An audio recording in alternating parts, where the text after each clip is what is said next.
नमस्कार दोस्तों, मैं हूं मनोज राय। आज हम बात करेंगे चरोटा के बारे में, जिसे चकवड़ भी कहते हैं। ये इसके औषधि गुणधर्म के बारे में, ये क्या क्या बीमारियों में काम आता है। तो आइए शुरू करते हैं आज का औषधि पौधा चरोटा। चरोटा जिसे चकवड़, चकुंदा, पवाड़ या चक्रमर्द, वैज्ञानिक नाम है इसका केसिया टोरा या सेन्ना टोरा के नाम से भी जाना जाता है, एक औषधि पौधा है जो भारत के उष्ण क्षेत्रों में विशेष रूप से वर्षा ऋतु में प्राकृतिक रूप से उगता है। इसके पत्ते, बीज, जड़ और पूरे पंचांग, पत्ती, तना, जड़, फूल, फल का उपयोग आयुर्वेद में विभिन्न रोगों के उपचार के लिए किया जाता है। यह पौधा त्वचा रोगों, पाचन समस्याओं और मेटाबॉलिक डिसऑर्डर में विशेष रूप से लाभकारी माना जाता है। चरोटा या चकवड़ के औषधीय उपयोग। त्वचा रोग में लाभकारी। चरोटा की पत्तियों का उपयोग दाद, खाज, खुजली और एक्जिमा जैसे त्वचा रोगों में किया जाता है। पत्तियों को पीसकर लेप बनाया जाता है, जो त्वचा पर लगाने से रिंगवर्म, दाद और अन्य त्वचा रोगों में राहत देता है। इसके बीजों का चूर्ण त्वचा की सूजन और जलन को कम करने में सहायक है। यह त्वचा के विषाक्त पदार्थों को बाहर निकालने में मदद करता है। पाचन तंत्र के लिए चरोटा के बीज और पत्तियां पाचन को बेहतर बनाने में मदद करते हैं। यह भूख न लगने, अपच और कब्ज की समस्याओं में लाभकारी है। इसके बीजों का चूर्ण मेटाबॉलिक डिसऑर्डर जैसे डायबिटीज, थायराइड और पीसीओडी में उपयोगी है, क्योंकि इसका ग्लाइसेमिक इंडेक्स कम होता है। मधुमेह, डायबिटीज में उपयोगी। चरोटा के बीजों का चूर्ण ब्लड शुगर को नियंत्रित करने में सहायता करता है। यह मधुमेह रोगियों के लिए लाभकारी माना जाता है।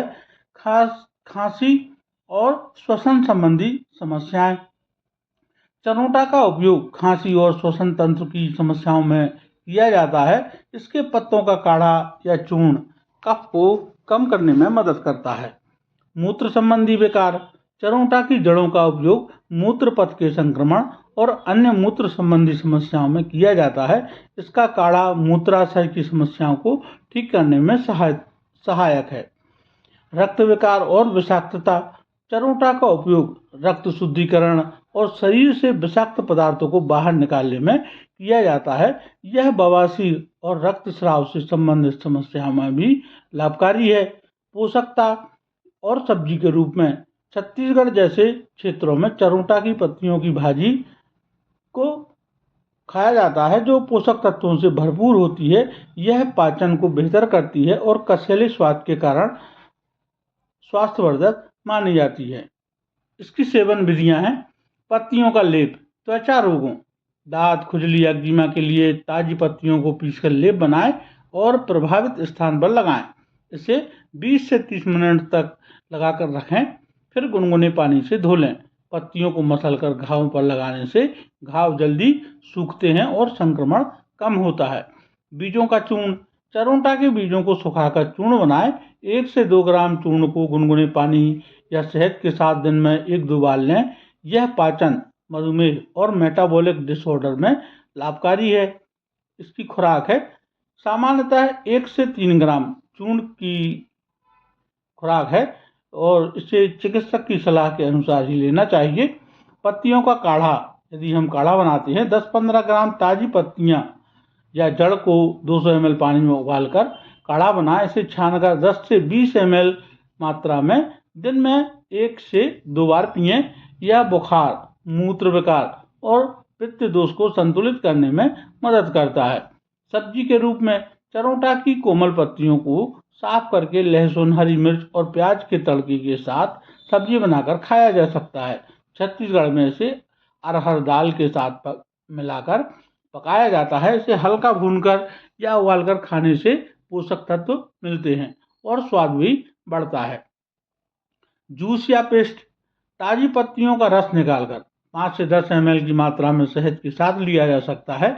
यह त्वचा और पाचन समस्याओं के लिए उपयोगी है। सावधानियां हैं इसकी कुछ। चिकित्सक की सलाह।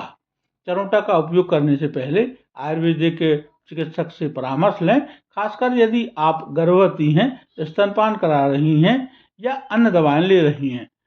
मात्रा का ध्यान, अधिक मात्रा में सेवन से पेट में जलन, दस्त या अन्य समस्याएं हो सकती हैं। एलर्जी, कुछ लोगों को इसके कसेले स्वाद या त्वचा पर लेप से एलर्जी हो सकती है। पहले छोटी मात्रा में उपयोग करें।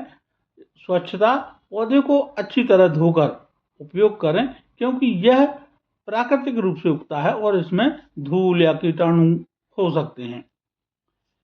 चरोटा एक बहुमूल्य औषधीय पौधा है जो त्वचा रोगों, पाचन समस्या, मधुमेह और श्वसन संबंधी रोगों में प्रभावी है। इसके पत्ते, बीज और जड़ का उपयोग लेप, चूर्ण, काढ़ा या सब्जी के रूप में किया जा सकता है। इसका उपयोग करने से पहले हमें किसी आयुर्वेद चिकित्सक की सलाह अवश्य लेना चाहिए। तो आज के लिए इतना ही, मिलते हैं अगले वीडियो में नई जानकारी के साथ। तब तक के लिए बहुत बहुत धन्यवाद। नमस्कार दोस्तों।